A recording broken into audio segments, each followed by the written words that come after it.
I'm just very thankful. That's the best way I can put it. Is I'm so thankful that my wife works the way she works, so she can be with us. We're close enough to home that when I go on the road, if they're not coming with me, they can go back to our home in Oklahoma. And I get to be a dad on a daily basis and not just for 4 months in the off season. Welcome to episode 244 of Alberta Dugout Stories, the podcast. I'm Joe McFarland. While things might be slowing down a bit here in Alberta, there is certainly no shortage of storylines we're following, and we'll start things off in the pro ranks, where Stony Plains' Adam Macko has been on fire with the High A Vancouver Canadians. The Vauxhall Academy product is coming off being named the Northwest League's Pitcher of the Week, where he went 5 innings, allowing no hits and striking out 8 in a win for the Canadians. Then on Tuesday, he started their playoff opener against his old team, the Everett Aqua Sox, and had another strong 5-inning performance, allowing just 1 hit and 4 walks while striking out 5 in a 3-0 victory. The 22-year-old has certainly turned it up in the second half of the season, and will be interesting to see how the Toronto Blue Jays handle him as the fall progresses.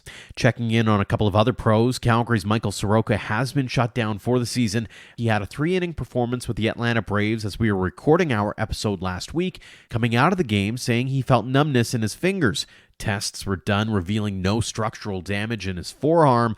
However, the Braves shut Soroka down for the remainder of the campaign, and no surprise really given how good the team is doing and the desire not to rush him back in after 2 years of injury issues. We hope the former All-Star and NL Rookie of the Year candidate in 2019 is able to get back to his healthy self heading into 2024. And finally, Eric Zabrowski has been a steady force out of the bullpen for the Akron Rubber Ducks after returning from his second Tommy John surgery. He's made 18 appearances since June, going 4-0 with a 2.75 ERA and 25 strikeouts and 19-plus innings of work. The AHP athlete and now coach has allowed just 13 hits and 6 runs in that time. Kudos to Eric. A few pieces of news and notes from around the Western Canadian Baseball League as the Okotoks Dawgs' long-standing relationship with Oregon State is taking another step starting today, being Thursday, as they are hosting the Beavers for a multi-day camp. It's the first time they've done it and will include intra-squad games and a matchup between OSU and Dogs Academy. Head to dogsbaseball.ca for more on the schedule, while Ian and I will be looking to provide more coverage for you for next week's episode. The Fort McMurray Giants have announced head coach Joe Ellison will be back for a second season in 2024. The Giants went 30-26 this season under Ellison before being bounced by the Okotoks Dawgs in the opening round of the playoffs. Speaking of coaches, the Saskatoon Berries have announced former MLB pitcher Andrew Albers will be serving as the team's pitching coach in their first season next summer. The former Saskatoon Yellow Jacket joins a coaching staff that will be headed up by Joe Carnahan. Some cool news from St. Joseph High School in Red Deer as one of the original members of the Sylvan Lake Gulls. Tyler McWillie is joining Jason Chatwood's Academy as the new Junior High Academy lead instructor and a coach of the high school program. Congrats, Tyler, on the new gig. And if you're needing your fall ball fix, there has been plenty of baseball to be seen at the academy level with several tournaments happening around the province. Meantime, the Foothills Major Baseball Association Championship is slated for this weekend between the Calgary Diamondbacks and Calgary Dukes. Games 1 and 2 will go Saturday, and if necessary, Game 3 will happen on Sunday. If you have some news you'd like to share with us or efforts worth highlighting, don't hesitate to reach out to us at albertadugoutstories@gmail.com. On to this week's guests, and we have a couple more athletes looking to show off their talents at the Blue Jays Academy Canadian Future Showcase. It starts up Tuesday at Rogers Centre in Toronto with 21 Alberta-born products taking part, along with several others who train here.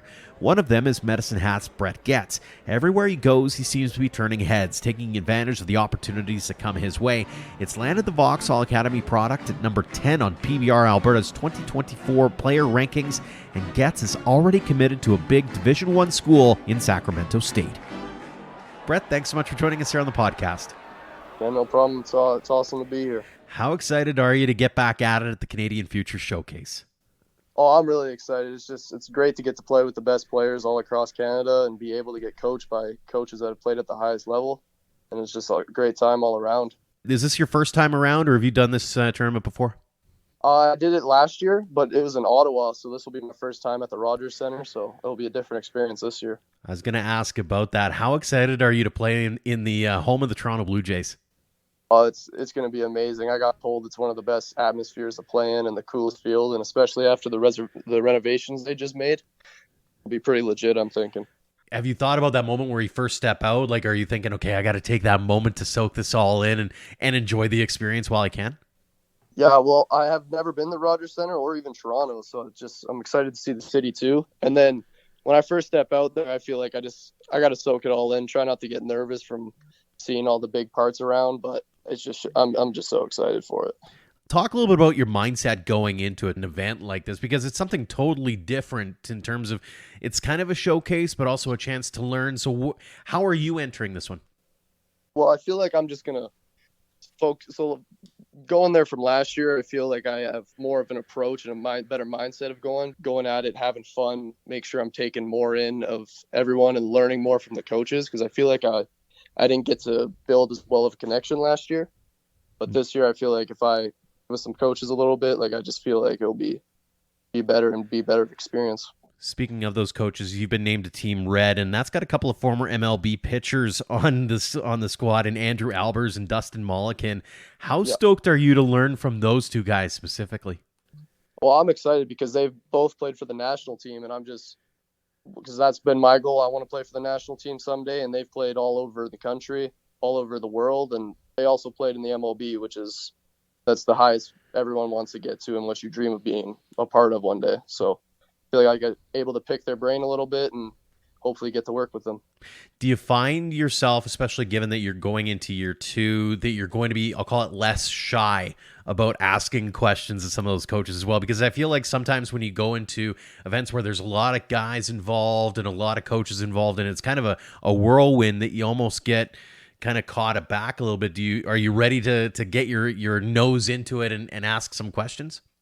Oh yeah, especially last year I was a little starstruck being the younger guy, but now I feel like I know a lot more people going from all over the country, and I feel like I'll just be able to put myself out there and ask more questions and be able to better myself from them too. In an event like this, how much of it is learning versus how much of it is showcasing what you already know and can do and bring to the table?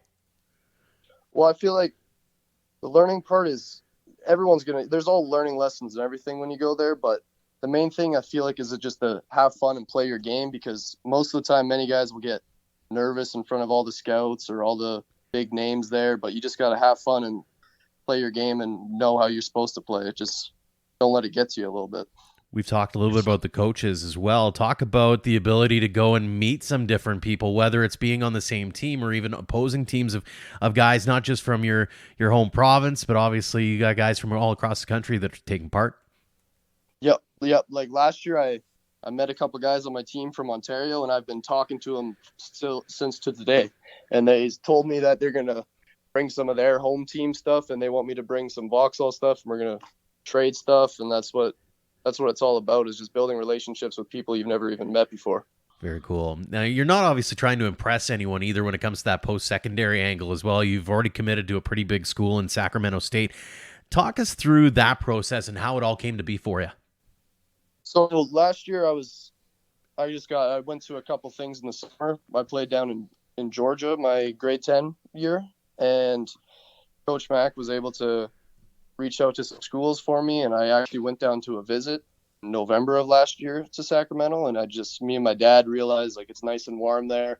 Some Vauxhall guys have already been through the program, and they just said the coach is a great guy and all that, and I was like, yeah, this is where I want to be, and I could see myself playing there, and that was my main decision there. So how different is it going to be able to play in a place that is warm pretty much 12 months of the year versus Alberta, which is the opposite of that?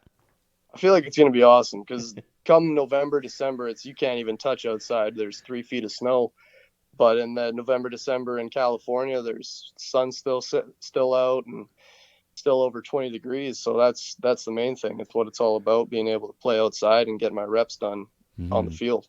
You mentioned the trip, and you also mentioned the fact that there are a few VAB guys who've actually been down to Sac State and played there before. Have you been able to lean on some of their experiences and talk with them about what they learned and what they took away from the program there? Yep. So when I went down on my visit, I talked to Martin Samard. He went to Vauxhall in, I believe, 2017. Mm-hmm. And he just told me that the coaches are amazing. They'll help you out with everything. He said the weather's awesome. he told me about the schooling and that he's taking a business degree, and that's what I'm most likely going to take. And he said that's what that's their best education there to take. So I was all in for it, and he just said enjoy every moment you have here because it goes by quick. Mm-hmm.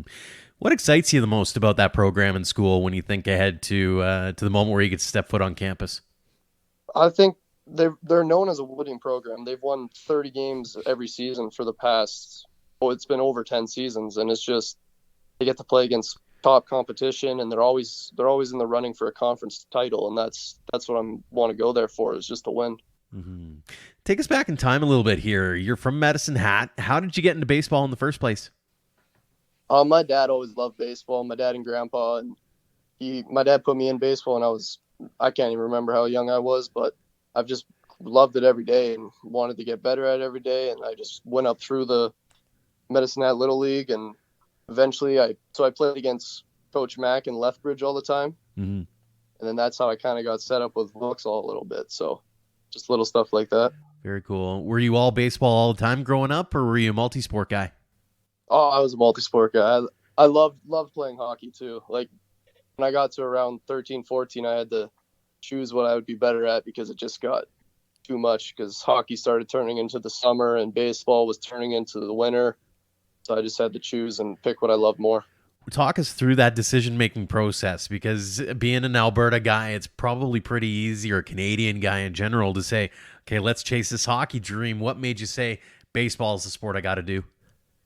Well, I've seen everyone does hockey in Medicine Hat. Like that's their main thing. And I kind of wanted to be a little different and take my own path. And I kind of like taking the harder path and having more. I like how it stacks up against me a little bit, because in Canada there's not as much chances for baseball as there is for hockey. So I just thought, hey, might as well make the most out of this. Was there a moment in your progression where you said, okay, this game's fun, but I'm also pretty good at it? Was there a moment where it kind of clicked for you and it said, okay, this is the time, I might as well capitalize on this moment? I clicked my grade 9 winter is when I started working with a pitching coach in Medicine Hat named Kyle Swanwick. Mm-hmm. And I started getting a little bit of a velo jump when I started pitching with him. And then I was like, I maybe should stop hitting and just focus on pitching. And then I reached out to Coach Mack and asked to come for a visit to Vauxhall.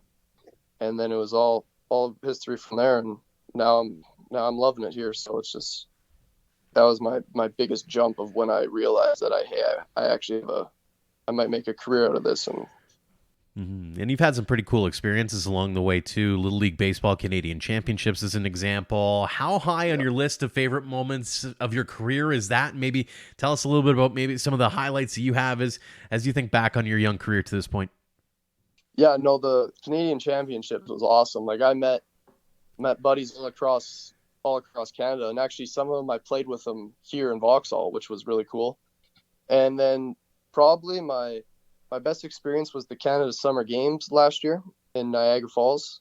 That was unbelievable. It was Team Alberta. We did really good. We ended up losing in the finals, but it was just a great experience all around. I got to live with a bunch of guys for 2 weeks, met a whole bunch of people that played different sports all across Canada, and that was the best memory I have so far. Very cool. And we've talked about Vauxhall a little bit. What has that program meant to you, both as a ball player but also as a human being? I feel like it's grown me into the person I am today, and it's created me into being a better person, because not many high school baseball players get to live with their team for 10 months out of the year, and we create like more bonds, like it's like a brotherhood here now, and it's no one can relate to it. Like the stories that we have and the memories we share are just it's awesome. Like I love it here. You also had a chance to pitch with the Brooks Bombers over the summer. Did you learn anything about yourself as a ball player, getting to have that experience and pitch against some legit college talent?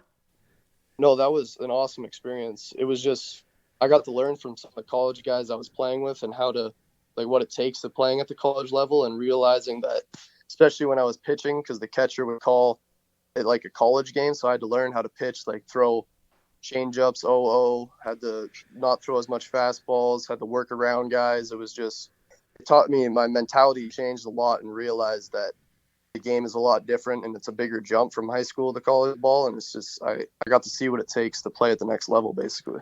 I feel like there's a little bit of a trend developing with you, and it sounds as though you really welcome the idea of a challenge, whether it's traveling somewhere. You mentioned Georgia earlier, but even just going and pushing yourself to the limit. Where does that drive come from?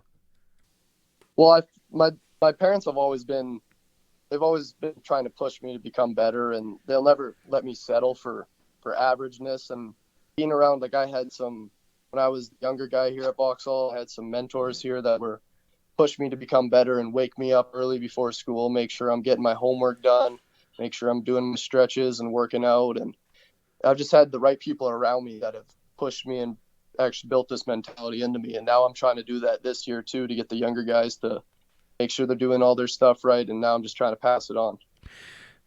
What do you think your ceiling is? Like, put on your own Scouts hat maybe for a second here, and where do you see yourself in the next 5 or 10 years as you continue along your baseball journey? Well, my dream has always been to play professionally. Like, I've been dreaming about that since I was 10 years old. Like, that's my main goal. That's where I want to be. And if I feel like if I keep putting in the work, like, the chances are, hopefully they are good, and hopefully one day I can make that jump. How inspiring is it to watch a guy, say Adam Macko, coming out of Vauxhall and doing what he's doing down in A-ball, the Vancouver Canadians? As we spoke last night, he pitched 5 innings of great playoff baseball. How cool is it to watch that and you can go, hey, there's a guy who came from the school that I went to who's blazing his own path in the pro ranks? Yeah, so we got to actually have a call with him last year, and he told our team that he went through some struggles here and that he thought he wasn't good enough, and then he turned out to be the best pitcher we've ever had at Vauxhall. And it's just, but I've got told stories from teachers and coaches that he was the hardest worker every year he was here, and he would always put in the extra work. And most of all, apparently, he was a great guy. He was a great person to be around. He was a team leader. He always did the right thing, and I just aspire to be like that one day. Always love catching up with Adam. A couple more for you here, Brett. You're obviously on the backside of your time at Vauxhall, so now you're looking and seeing some of those younger guys. You mentioned the fact that you're able to chat with some of those that are just starting out on their baseball journeys in Vauxhall. What advice are you giving them, or words of wisdom to get the most of the opportunity there? I'm just telling them to always keep working hard, and try to do it, work in the dark, because most times people try and work hard in front of other people just to impress them and stuff, but it's like all the hard work happens when no one's watching. Like, you gotta wake up early, get your work in, stay up late, finish your homework, get all that stuff done, and just to become a better person most of all. But all that stuff will help you in the future, and just discipline has also been a main thing that I've been trying to work on, and everyone needs to work on that too. Like, I could still work on that a little more, but I'm just trying to pass that down to the guys 10s and 11s this year. Mm-hmm. We're all works in progress at the end of the day. I can attest to that myself. Final question for you here. It's one we ask everyone, Brett. What does the game of baseball mean to you? Oh, it means a lot. Like, the game of baseball is my life. Like, I love every minute of it. It's, many people know it's my identity, basically. Like, it means so much to me. Like, without it, I don't even know where I'd be right now, but it's done a lot for me. It's taken me places that I've never think I've been to, and it's just allowed me to meet many friends and create bonds that will last a lifetime. And it's definitely going to be taking you to some new places as well in the not too distant future. Brett, congratulations on all the success you've had at this point. Continued success at Canadian Future Showcase, at Sac State, all things beyond. And again, thank you so much for joining us here on the podcast. Yeah, thank you very much. Another Alberta product looking to make an impression at the Canadian Future Showcase is Keenan Parker. The St. Albert Minor Baseball Association product is in his final year of high school and has accumulated plenty of great highlights during his young career, including winning nationals and representing Alberta, and is now setting his sights on finding a college or university program to keep the baseball journey going. Keenan, thanks so much for joining us here on the podcast. Yeah, thank you so much for having me out. How excited are you to get back at it at the Canadian Future Showcase? Could be more excited, to be honest. I mean, what's better than playing at Rogers Center after you've been watching the Toronto Blue Jays since you were little? Very cool. I was going to ask about that. I mean, this is the first year that the program's been back at Rogers Centre. How cool is it going to be through your eyes to be able to step foot on that field, especially given the renovations lately? I mean, pretty awesome, right? I mean, last year wasn't at Rogers Centre, so it was kind of disappointing, obviously. But this year we're back at Rogers, so that should be pretty cool. Being the first time around, is it nerve-wracking at all, or are you kind of going in with the mindset of, hey, let's just be a sponge and soak it all in? I mean, obviously it's going to be nerve-wracking when you get there, but you can't let the nerves get to you. Otherwise, you're not going to perform the way you want to, right? Mm-hmm. Do you have any expectations or goals of yourself as you head down there? I mean, do my best, obviously, right? Hopefully earn a starting spot on the team because there's going to be multiple people playing the same position as me, right? So. Mm-hmm. How much of it is being that sponge and how much of it is just kind of showcasing and showing off what you can do? Because obviously you've got the attention of a lot of people already in your young career, and now's an opportunity to kind of to take it to the next level. Yeah, I believe the majority of it's just showing off your skills because there's no point in holding back. And when you're out there doing your thing, there's nothing else you can possibly do. So hopefully you get the attention of everybody you want, right? This is kind of one of those situations where you can kind of lean on a few people who've been there before. Have you been tapping into them going, hey, here's what should I be expecting? What kind? You asking some questions of those around you and those who've been through the process before? Yeah, I got a couple guys that I've played with for many years that went last year, so I've kind of been talking to them for a bit. And then there's like 6 or 7 Albertans who are going almost on my team, so it'll be nice being able to know people, obviously, when I get there. You'll be repping Team New Blue with some pretty talented players on that roster, and you got some pretty good coaches as well. You got a former MLBer and Jeff Francis as an example. How much of this is also going to be tapping into their knowledge base and asking them questions about how to take your game to the next level? I mean, being able to get as much information you can from any coach, right? It's not just having the same coach for all your years of growing up. So being able to have someone give me some knowledge from professional experience, that should definitely help my game. How are you going to gauge success in an event like this where it's a little different, but you're also putting yourself out there in front of a national spotlight? Being able to compete against some of the better people, seeing harder throwing, seeing better bats, and everything like that. I mean, I feel like the intensity level and how you're playing will definitely increase over playing with some of the guys from different tournaments, right? Imagine yourself walking onto that field for the first time. Do you plan on soaking it in a little bit and looking around and going, I can't believe I'm here? I think you have to soak it all in, right? You got to have as much fun as possible, although you're showing out to all the scouts and all the people watching you. Mm-hmm, absolutely. Let's go back in time a little bit here. You're a product of St. Albert. How did you get into baseball in the first place? I think just my dad and people growing up, right? He's been playing ball for a while too, and he kind of got me into the process, especially watching grandparents and cousins and everyone playing. I feel that just kind of got my interest. Were you all baseball all the time growing up, or were you a multi-sport kid? I was a multi-sport kid, but I've always played baseball. Baseball's always been the summer sport. I've just been jumping around winter sports like basketball and the volleyballs and stuff like that, right? Mm-hmm. So what was it about baseball that made you go, you know what, I'm going to chase this dream? I feel just watching all the guys in the major leagues run out there and all the stands and all the fans packed and everything, just running out there would be a dream. Do you have a favorite player or team that you grew up watching? I mean, I always liked Josh Donaldson when he was on the Blue Jays winning the MVP and everything like that. Right now, it's kind of just spread out, kind of like the Jays, like the Angels a little bit. Mm-hmm. You've had a lot of opportunities over the course of your young career as well. You think back on some of the Team Albertas that you've been on. You think back at some of the other big events that you've been a part of. When you think back on it, you have any favorite memories or moments on the ball field? I mean, winning provincials is always great with St. Albert Cardinals, going down to Fort McMurray. We went down to Quebec and everything. I feel that's a key moment, just bonding with the team and somewhere different, right? Mm-hmm. What's it meant to you to be able to do stuff like that? Like being able to, whether it's travel the country or to win championships or represent just the community of St. Albert, the one that you grew up in. What's that meant to you? I mean, you got to understand too, is like not very many kids have any opportunities like this at all. So you got to take stuff for granted and just perform like you can. Mm-hmm. What has the St. Albert Minor Baseball Association meant to you and your development, not just as a ball player, but as a human being as well? I feel like it kind of shaped identity, especially being with St. Albert Cardinals for my entire life. All the coaches that I grew up with and everything, they've all been there for me and helped me improve, and they definitely started my journey.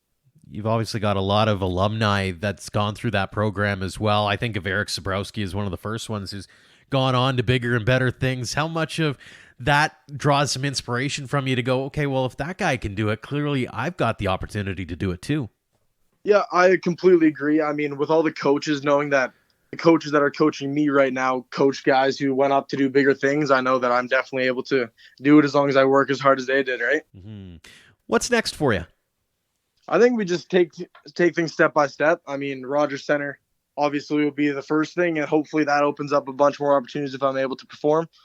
We were talking off air about post-secondary options. You're still uncommitted at this point. Not that you're in a big rush or anything like that to make that happen, but have you thought about what kinds of things are important to you? Is it baseball? Is it a certain program or specialty in the education side that you want to get involved in? Walk us through your decision-making process as you go about the last year of your high school life. I mean, baseball's obviously got to be number one priority, but you can't go to school and not take any of the actual courses. So academics have always been up there too.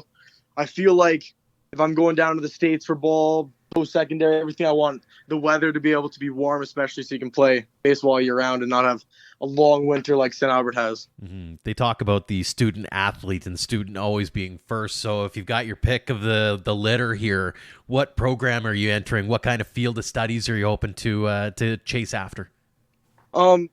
Roughly around like the forensics or criminology stuff. I mean, my dream school is probably going to have to say ASU, especially down there when it's hot, and I know some guys who have gone there. So, I mean, if I can take my academics down there and play some baseball, I mean, nothing else you can really ask for. No, not at all. A couple more for you here, Keenan. Obviously, a lot of youngsters are looking at you and going, hey, I'd love to be that one day. Let's say you go back to St. Albert and you're talking to some of those 12 or 13 or 14-year-old kids who are just starting out on their journeys towards bigger and better things in baseball. What kinds of words of advice or wisdom would you give to them to say, hey, this is what you got to do to get to the next level?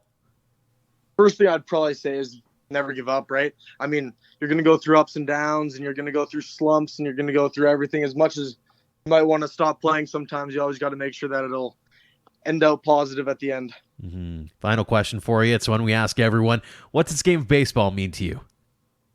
Yeah, baseball means to me is being out there with your friends playing the sport you love, right? I mean, nothing better than bonding with your teammates and friends you've known for a while and playing the greatest game on earth. Couldn't agree more. Well, Keenan, congratulations on all the success you've had at this point. Continued success, not only at the Canadian Future Showcase, but beyond as well. And thanks again so much for joining us here on the podcast. Yeah, thank you very much for having me. And finally, we always enjoy catching up with some old friends like Jordan Procyshen. We last chatted in late 2021 when he and his wife Lauren were expecting their first baby and he was riding the minor league roller coaster. Since then, their daughter Sailor was born while Procyshen entered this season not actually having a baseball home. The Okotoks Dawgs product eventually re-upped with Texas Rangers, where he'd spent the past 2 seasons in AA, and that's where he'd started this year, but was quickly promoted to AAA Round Rock, where he's hitting .250 with a home run and 10 RBI in 21 games. He's also been able to represent Canada at the World Baseball Classic as a bullpen catcher and at the Pan Am Games as a player. So we had a few things to talk about. Jordan, thanks so much for joining us back here on the podcast.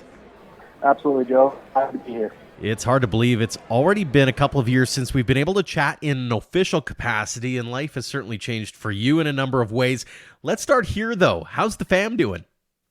They're doing great. You know, my daughter, she turns 2 this fall. She's got quite the attitude, and she loves to run around and loves life at the baseball field. And, you know, my wife has been amazing for us. You know, she travels with us on the road as much as she can. Works remote, so you know we can actually be a family together.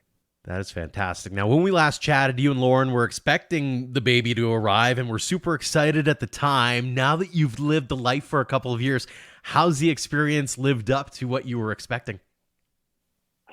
It has, and it's surpassed what I expected. You know, it's they always say that when you have kids, it's going to change your life. You know, I've had people tell me before that, you know, it's, hey, as soon as you have a kid, you're not going to be able to play baseball before. And, you know, it's a choice. You know, it's 100% a choice of what type of life you want to live. And, you know, seeing the smile on her face every single day when she's at the ball field, she comes and points to me and points at a baseball, goes, ball, ball, ball. You know, it makes everything worth it. And, you know, it's so much fun being a father and and having her and my wife in the stands. I'm always curious, how challenging is it as a dad who's trying to weigh the needs of home and the family and the needs of being in a profession with, frankly, a lot of travel and a lot of unknown? How have you been able to strike that balance? A lot of it is support from my wife, support from my family. We're very thankful that she can work from wherever I'm at. This year especially has been a lot of unknown. I didn't have a job to start the year. Thought I was going independent ball, and then week before I was going there, the Rangers called, and I was in AA, now AAA. Sorry, getting a little bit ahead here, but it's tough. But it's one of those things where we don't spend more than a week apart. If I have a 2-week road trip, they'll end up coming on 1 week, and then they'll go home for the other. We just make the decision that, hey, this is what we're doing, this is our life, and we're going to make it work. How cool is it to, like, I see the photos on Instagram, for example, and I get all goosey because I just love watching parents interact with their young kids that way, and I do the same thing. What are the goosies like for you as you look back and you're scrolling through late at night and seeing some of those photos of, say, on the ball field or whatever the case may be? It's cool. Especially like I have been in this same organization now for 3 years. It was, my first year, Lauren was pregnant. My second year, Sailor was just a little baby. She couldn't even stand up. And now she's out there on the ball field running around, and it's cool to kind of see, how the boys interact with her as well, because we've seen her since she was 4 months old. Looking back myself, it's just ask myself every single day, and I ask my wife, when did she get so big? Mm-hmm. When did we get a little kid? She's not a little baby anymore. She's a toddler running around with her own little personality. So it's a cool feeling to kind of look back and see, wow, she couldn't even keep her head up last season, and now can't keep her off the ball field. Very cool. For yourself, what have you learned about yourself as you've gone through these days as being a dad? I've learned that I have a lot more patience than I thought I had. It's one of the biggest things as a parent, and you can attest to it, is the kids will definitely test your patience. Mm-hmm. It's just one of those things that you got to understand that they're learning this world and what's going on, and they're learning it through you. There are times where you get to that breaking point, and I'll talk about, hey, give me 5 minutes. But that's why you always have a good partner in life, and you get to kind of take those breaks when you need them. But it's just, I've never thought I could love something as much as I love my daughter. That's fantastic. Now, as you've mentioned, you've spent the last couple of years in Frisco, and that's where you ended up starting the year anyways. And then you get that call up to AAA with Round Rock. Were you surprised with that promotion? I was. It was just one of those things that when the Rangers called me, it was, they had a need for, a non-roster position, honestly. Like, they called me and said, hey, you're not going to be playing right away. We don't know how long it'll be. We don't know if you will play or not. Like, it's one of those things they had a need. I was like, all right. And then my wife and I we just got back from a 2-week road trip when I was in Frisco, and we got back to Frisco, got settled in our hotel for the 2 weeks. We got a 2-week homestand, got our groceries. I was getting ready to go do laundry, and that's when I got the call. And my wife goes, are you kidding me? Like, in a good way. But it's one of those things that just shows in this game, like, you have no idea what's going to happen, and you just got to be able to roll with punches. As you've made your way through that journey and been able to play a few games up there and doing fairly well for yourself, batting average wise, that kind of thing, anything take you by surprise as you've made that jump to AAA? It's just a little bit cleaner game. At the end of the day, baseball is still baseball. The mound is 60 feet away. The bases are still 90 feet. You got to put the ball in play. The biggest notice up here from AA has been the automatic strike zone. That's been a major change in a good way. It still has its flaws, obviously. But overall, the game of baseball, you're playing against big leaguers every single day up here. Mm-hmm. And when you first get here, we actually just had one of our young prospects come up, and he goes, he was in the big leagues, wasn't he? He's a big leaguer, wasn't he? And it's not as much of a shell shock as you just kind of get used to it, whereas now it's, yeah, he just got optioned. Yeah, he spent the past 2 weeks up there, or yeah, he's got 10 years in the show. Just depending on who you're playing against. So that's kind of the interesting part of being up here. Mm-hmm. You're still in the midst of it, but how would you assess your season thus far and what you've been able to accomplish in such a short amount of time? Considering that I don't play very much, and I think I just cracked over 50 at bats the other day. For me, it's been consistency. I've been able to put together consistent at bats, whether that results in a hit or it doesn't. But I've been able to stay pretty level-headed and stay quite consistent this year whenever my name is put in the lineup. I've been on and off the roster up here. I've been playing once a week. I've been playing once a month. It's just that's something that I've really been happy with for myself, is the ability to stay ready, the ability to just continue to train and understand, all right, like this is what it is and there's nothing I can do about it. I just got to stay ready when I'm put in the lineup. And, fortunately the numbers have been in my favor for the most part this season, and I hope to finish up strong here these next 3 weeks and, just roll into the off season on a good note. When you talk about the mindset of a player in your position where it's not an everyday spot, you're kind of looking forward to whenever the next opportunity comes, is there sort of I'll call it I got nothing to lose mentality that comes along with it? Like, hey, I'm going to give it my best shot and not worry about what the next step might be. Should I do well or do poorly kind of thing? Yeah, absolutely. It's one of those things that I talk about with my wife, and it's the ability to take that stress off your shoulders of, it doesn't matter if I go 4 for 4 here, I go 0 for 4. Either way, I'm either going to be on the roster or I'm going to be off of it.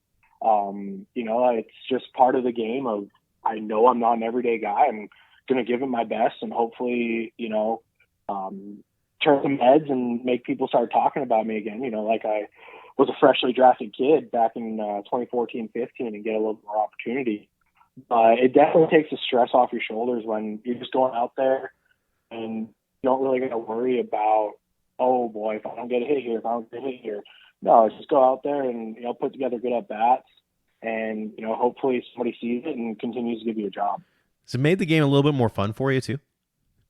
Yes and no. Obviously this game is a blast. It's a styled game, but it's still a game of failure. Mm-hmm. It doesn't matter how good or how bad things are going. The game, it's still a game of failure. You look at it and best fail 70% of the time. So it's still being able to manage that failure in the proper way. And it makes it a little more difficult when you do have some of those tough games and then the next thing you're not playing for a couple of weeks, and whether you had a good game or you didn't, it doesn't matter. You're still not playing for those 2 weeks. And it can kind of sit with you a little bit. So to be able to manage that is really helpful. You mentioned the automatic strike zone. I'm curious, as a catcher, you're seeing it right up close and personal. Talk about the advantages, disadvantages of having that system in place and whether you'd recommend it for future levels or higher levels of ball. Yeah, absolutely. It's been interesting. So now, this year up here in AAA, it's been Tuesday, Wednesday, Thursday has been completely automatic. The umpire back there has an earpiece in his ear, and there's a strike zone up on the board, and it shows where the pitches cross, whether it's a ball or a strike, even if they put it in play. And it's good in that aspect that it's consistent. Mm-hmm. That's one of the biggest things you go and you ask hitters, you ask pitchers, is they want something consistent back there. If it's strike one, it better be strike three. If it's ball one, it better be ball four. So that aspect has been really nice. There's still some flaws in it. I still think that they haven't gotten the right dimensions of the strike zone yet. I think it is a little bit too narrow. The top of the zone is still fluctuating. They've actually changed it starting yesterday. Now the strike zone is completely different from what it's been the whole year. And they got some issues going on right now. But that, with anything new, it's going to happen. Personally, I think they need to, in the future, when they figure out what the right zone is, implement the challenge system. which is what we do on Friday, Saturday, Sundays. So it's completely human strike zone.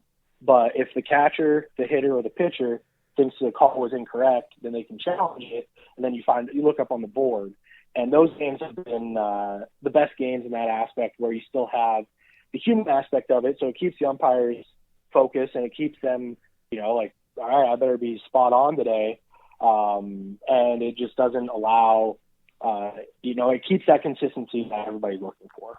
As a catcher as well, one of the things that's really kind of caught on is at the major league level is the framing of pitches. And it's been fascinating to watch, and especially as you're doing it in real time and looking at where a ball lands versus where the catcher managed to frame it. How cool has that been from your perspective? Does it make it easier or harder with the automatic system, one? And then two, talk about the art form of framing a pitch. Is that something that you've had to have you always been aware of that? And how has that changed over the course of your career? Yeah, so it's one of those things. I was actually talking with one of the pitchers the other day on the automatic days. You feel kind of weird framing and presenting those pitches that are a ball because you can't get it stolen. Mm-hmm. That's the whole point of pitch framing and receiving is you're trying to steal those strikes. You keep mm-hmm. all the strikes that are strikes, make sure they get called that. Then those borderline calls that are going to be balls, you want that to be called strikes.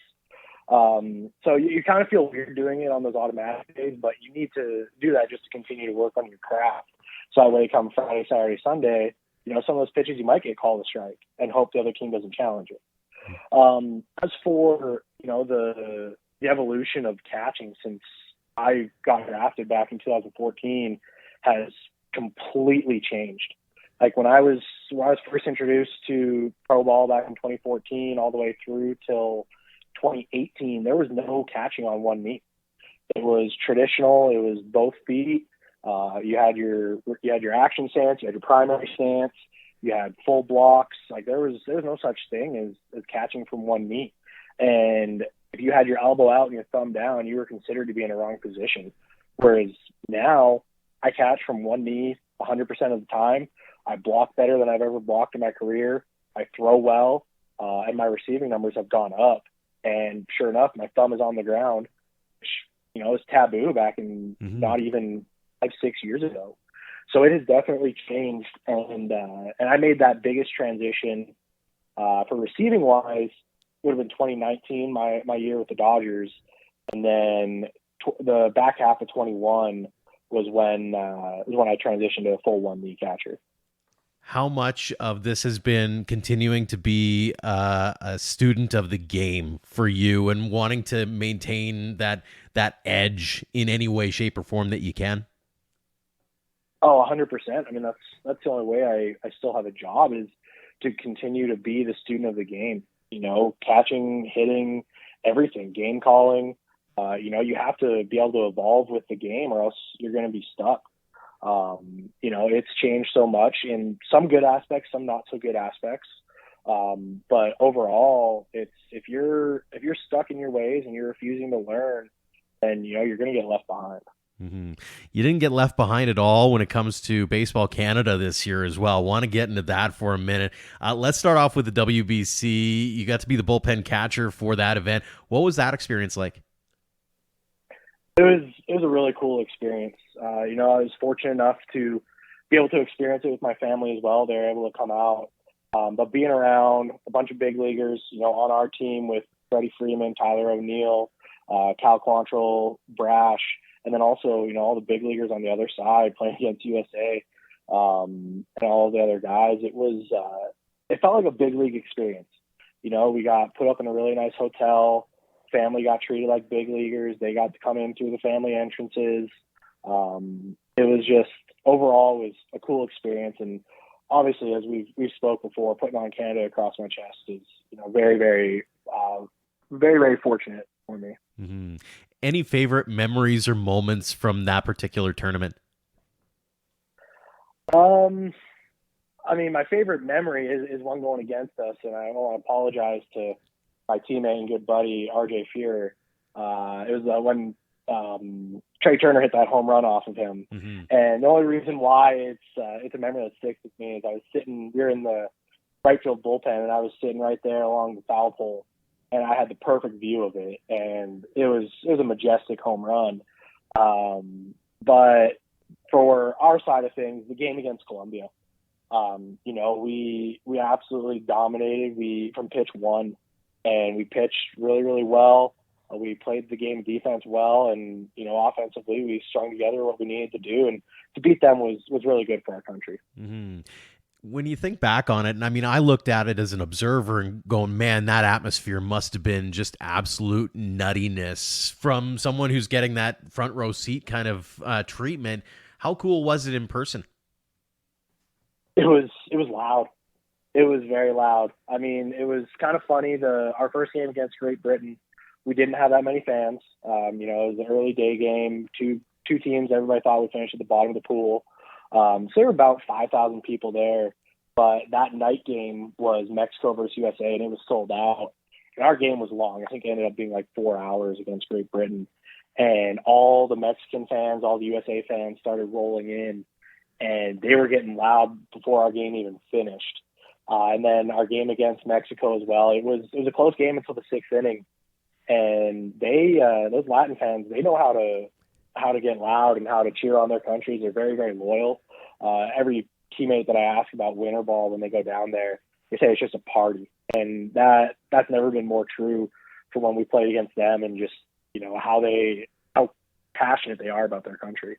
Very cool. Now you move on then to the Pan Am Games. You personally had a pretty good tournament yourself. What was that experience like? It was cool. It was a really cool experience. Obviously, we didn't get the result that we wanted, which, it's disappointing that we're not gearing up to go to the Pan Am Games here this fall. But going to another country is such a privilege. I had no idea what to expect in Buenos Aires. One of my teammates, his wife is actually from there. And so I asked him a little bit about it, and he told me that their steak is really good, their pasta is really good, and just the country itself is beautiful. And, my only experience of a South American country was Peru.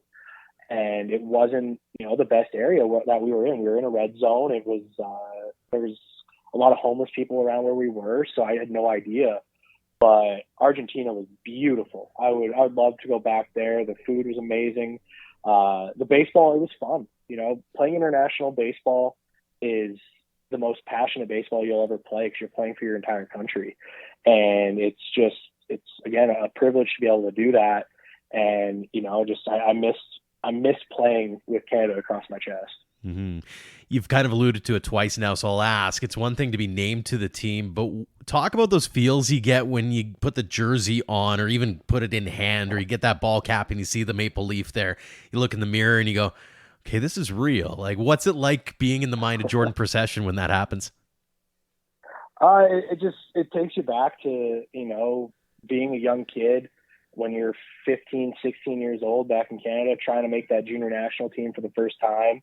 And wearing it. It just takes me back to that first time at Worldwide Sports when I wore it for the first time, of how fortunate you are. And, it's, you got your whole country across your chest, and, you're representing them, and you just want to do the best you can. And it's just like, I think back to, after the 2019 season where I got to play for Team Canada in Lima, and then, after 2020, you never know when you're gonna play next with COVID and all that stuff going on.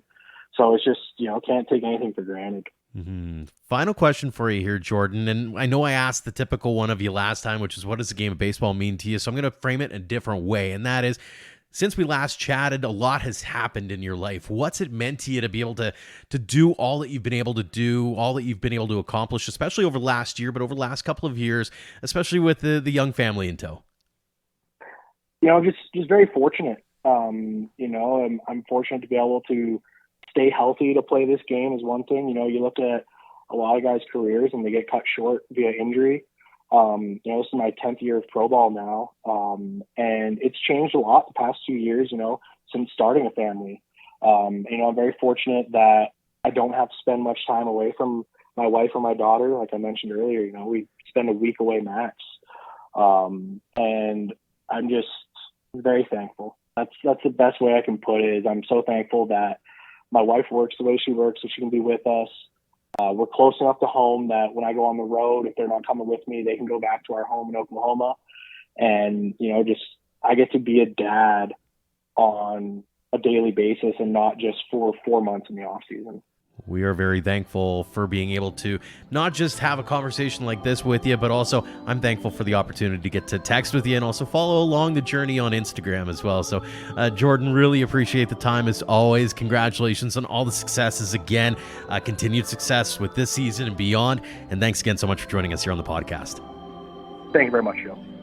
Thanks again to Brett Getz, Keenan Parker, and Jordan Procyshen for joining us this week, and thanks to all of you for downloading and listening. If you like this or any other episode, we'd love to get a rating and a review from you, as those actions help spread the word about ADS. And don't forget to hit subscribe, as we have new episodes dropping every Thursday. A tip of the cap as well to our Platinum supporters for all they do for us and for baseball in Alberta. The Okotoks Dawgs and AHP Academy have been phenomenal partners in helping us tell Alberta's baseball stories. To learn more about our amazing sponsors or to get involved as a sponsor yourself, head to albertadugoutstories.com/supporters. Until next time, thank you for all of your support online, on social, and on air of Alberta Dugout Stories.